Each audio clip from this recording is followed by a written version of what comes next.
Welcome. Now let's get your card activated. Activating your $500 hotel cash card is easy. After you have received your redemption code, go to savingsvip.com. Then click on Have an Activation Code.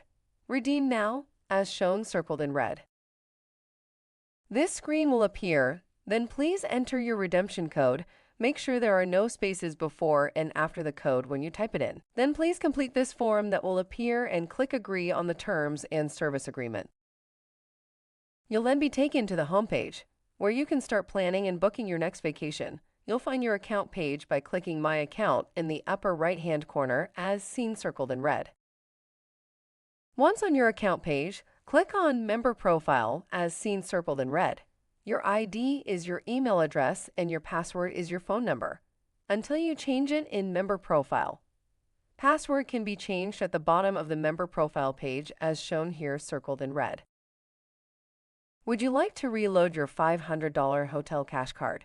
That's easy. Just purchase another card and go to your account page, which can be found in the upper right-hand corner. Now that you are on the account page, click on Hotel Dollars Transactions as circled here in red. Put in a new hotel cash code in the blank circled in red right above Add Hotel Dollars, and then just click Add Hotel Dollars to submit your new redemption code. Just like that, more hotel dollars are added to your account as shown here circled in red. If needed, you'll find instructions in your email voucher. Thanks for letting me share and enjoy the savings.